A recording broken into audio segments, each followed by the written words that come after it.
سیرت کے معنی اور اس کا تعارف۔ لقد كان لكم في رسول الله أسوة حسنة لمن كان يرجو الله واليوم الآخر وذكر الله كثيرا۔ ترجمہ: یقیناً تمہارے لیے اللہ کے رسول کی ذات میں بہترین نمونہ ہے، اور یہ نمونہ ہر اس شخص کے لیے ہے جو اللہ سے ملاقات اور آخرت کی امید رکھتا اور اللہ کا زیادہ سے زیادہ ذکر کرتا ہے۔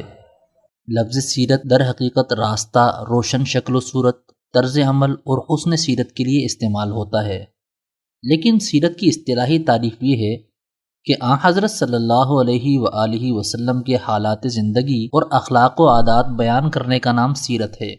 دنیا کی تمام مسلم زبانوں اور بہت سی غیر مسلم زبانوں میں سیرت کا لفظ سرکار دو عالم صلی اللہ علیہ وسلم کی مبارک زندگی کے لیے استعمال ہوتا ہے۔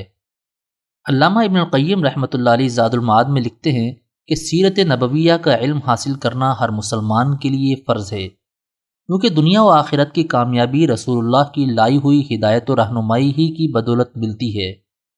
صحابہ کرام رضی اللہ عنہم اجمعین قرآن کریم کی صورتوں کی طرح اسلامی غزوات کے واقعات یاد کراتے تھے۔ محمد بن سعد بن ابی وقاص کا بیان ہے، ہمارے والد ہم لوگوں کو مغازی یعنی رسول اللہ صلی اللہ علیہ وسلم کے غزوات اور سرایا یعنی دیگر جنگی مہمات کی تعلیم دیا کرتے تھے اور کہتے تھے، اے بیٹو، یہ تمہارے آباء و اجداد کا شرف ہے، تم لوگ ان کو یاد رکھو اور ضائع نہ کرو۔ اللہ کی قدرت اور نبوت محمدی کا اعجاز دیکھیے کہ محمد رسول اللہ صلی اللہ علیہ وسلم کی نبوت کے 32 سال کے مختصر عرصے میں ذات نبوی پر ان سارے حالات و کیفیات کا گزر ہوا جن سے قیامت تک کسی انسان کا سامنا ہو سکتا ہے۔ فتح و شکست، غربت و امیری، شادی و گدائی، خوشی و مسرت، غم و اندوہ، اقبال و ادبار، عزت و بے عزتی، غلبہ و مغلوبیت، سفر و حضر، تجارت و مزدوری، شادی و غمی، غرض وہ کون سی حالت ہے جو آپ پر نہ آئی ہو اور اس سلسلے میں آپ کا سنہرا نمونہ نہ ملتا ہو۔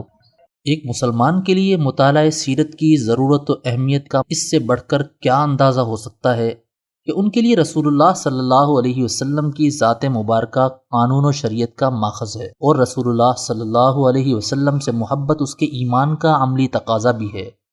مسلمان کے ایمان کا حصہ ہے کہ رسول اللہ کی اطاعت ہی میں نجات ہے۔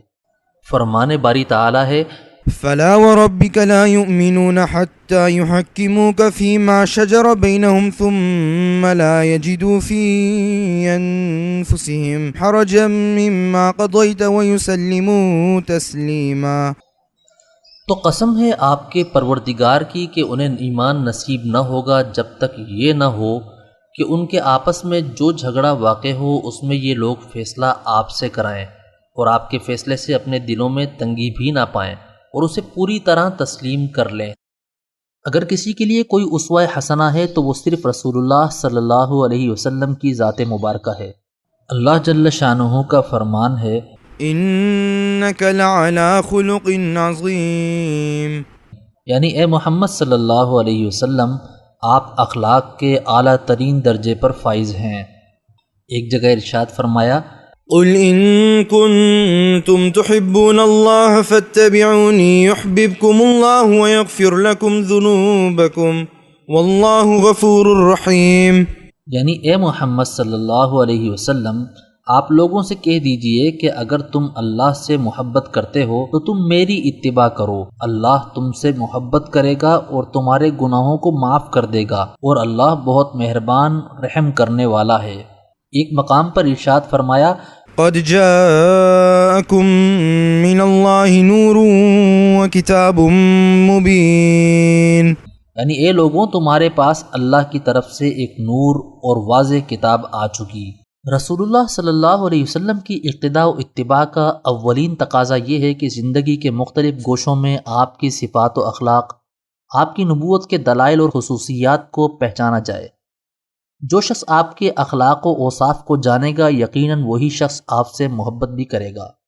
سیرت نبوی رسول اللہ صلی اللہ علیہ وسلم اور صحابہ کرام رضی اللہ عنہم کے جذبہ ایمان و یقین کے واقعات سے لبریز ہے جو ان سے اعلاء کلمت اللہ کی سربلندی کی راہ میں پیش آئے۔ ان ایمان افروز واقعات کو پڑھنے اور سننے کے بعد مومن کا عزم و یقین اللہ ہی پر مرکوز ہو جاتا ہے۔ دین حق کے دفاع کا جذبہ مستحکم ہو جاتا ہے اور دلوں کو راحت و سکون اور اطمینان ملتا ہے۔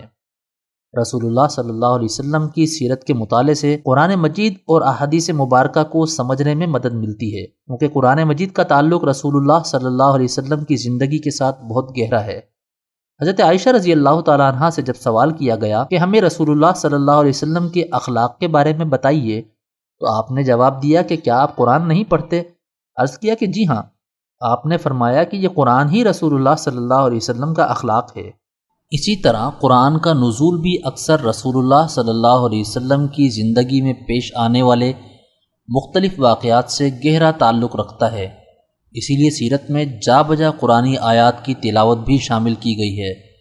سیرت طیبہ کے مطالعے سے دعوت اسلامیہ کے تدریجی حالات اور نشیب و فراز کے مراحل سے آگاہی حاصل ہوتی ہے اور ان مشکلات و تکالیف کا پتہ چلتا ہے جن سے رسول اللہ اور صحابہ کرام رضی اللہ عنہم اجمعین کو کلمہ طیبہ کی سربلندی کے لیے گزرنا پڑا۔